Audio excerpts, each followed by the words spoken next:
Hi, welcome to a Qrvey tutorial video. My name is Natan Cohen. I'm the head of customer success here at Qrvey.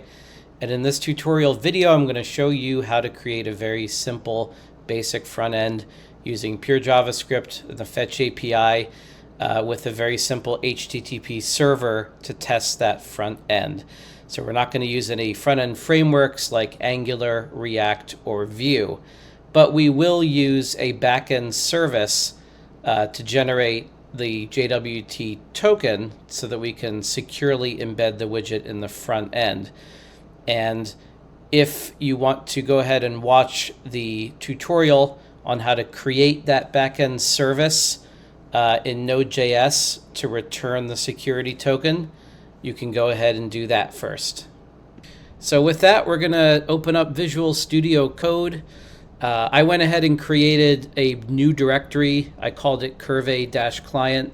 It doesn't matter, where you create this, but you can put this basically in the same folder that you put the Qrvey server. And I'm going to go ahead and create a new file under Qrvey-client, and I'm going to call it index.html. This is where the code for my front end widget launcher is going to be.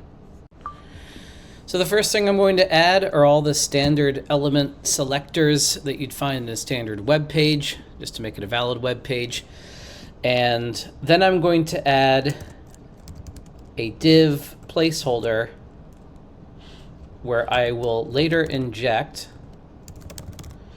the Qrvey widget embed code.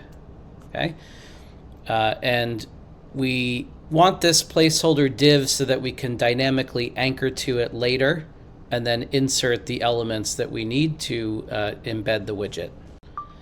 So now I'm going to inject the JavaScript that's going to create the required HTML element and anchor it to the widget container. So I'm going to start a script tag, and inside the script tag I'm going to place a function. And I've called the function embed widget. And notice that the first thing I'm doing is I'm getting a reference to the widget container div, which is right here. The next thing I'm going to do is I'm going to create a globally accessible JSON config object. And I can do that by creating or dynamically defining that object using the window directive, which makes it globally accessible. I'm calling it Qrvey dashboard config, and I'm giving it the domain property set to Qrvey's demo instance so that it knows where to make the call. Now, as you know, the Qrvey widget configuration object requires many more parameters than just domain.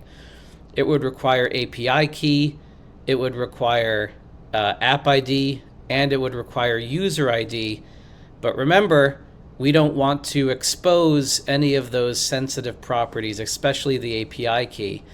So the Node.js server that we created, we've declared those properties server-side so that they're secure and not exposed to the client. But now we need to make sure that we eventually call that endpoint to get the security token. So we need to configure this object to accept such a token, and the property to use is Qvey token capital T. Okay, and I'm just going to set this to a placeholder.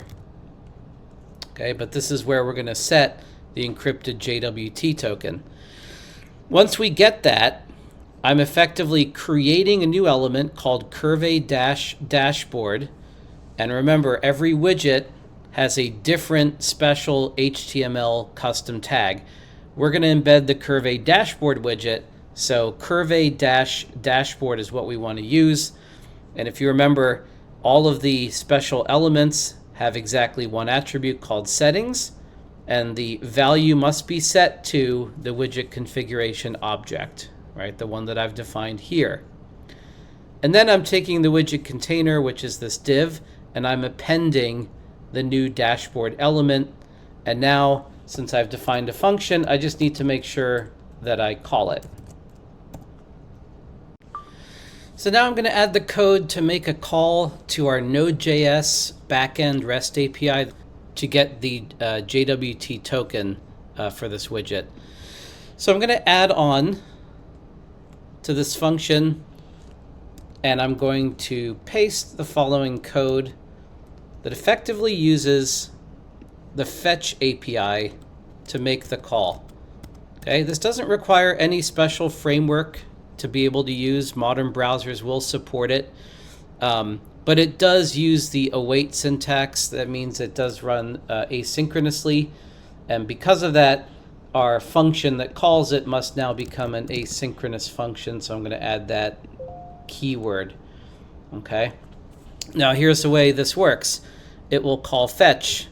It will use the URL of the Node.js REST API and the endpoint that we defined for generating the JWT security token. Okay. When the response comes in, we will parse it into a JSON object.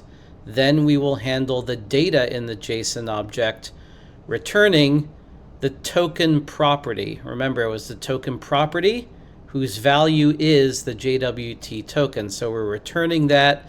If there are any errors, we're just going to write it out to the browser console.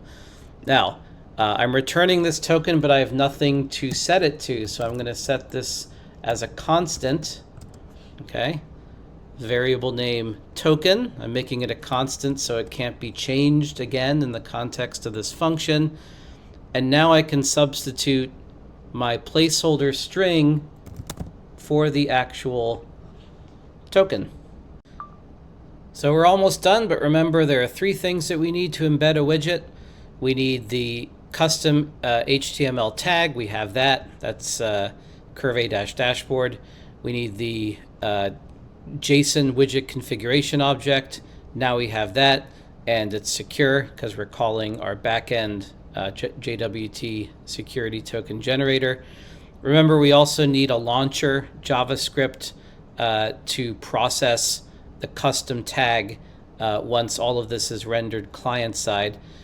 You can, again, copy that directly from Qrvey Composer. Best practice is still to place these types of reference JavaScript files right before the body close tag in your HTML document.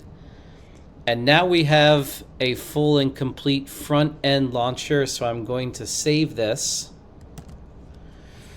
And while you could simply open a browser now and just open this as a file, and it would likely work, that's not a real-world way of testing a front end, because in a real-world test, we have, at a minimum, some kind of an HTTP server. So that's the way we're going to test this. And I'm going to download a very simple open source HTTP server. So if you want to do this with me, I'm going to use the Node.js package manager to install the basic HTTP server module. I'm going to do this with a global context so that I can run it basically from any prompt anywhere. So I'm going to do a super user do npm install -- global HTTP server. And when it finishes installing, it should now be available to use from any terminal command prompt or from Visual Studio Code if you prefer. So let's go to our Qrvey client folder and start the HTTP server there. Okay, I put that in projects, and I called it Qrvey client. And if I'm in the root of this folder, just to make sure, there's our index.html file, and I can just go ahead, type in HTTP server, and it will go ahead and start a server listening on port 8080. All right, can you see that right there? So before we give it a test, let's just make sure that our Node.js backend is functioning. So let's make a call out to localhost 3000 API get JWT token, and we see that it's still returning tokens. Now let's test the front end. So that's listening at localhost 8080. All right. And there's our embedded Qrvey dashboard widget. Thanks very much for watching.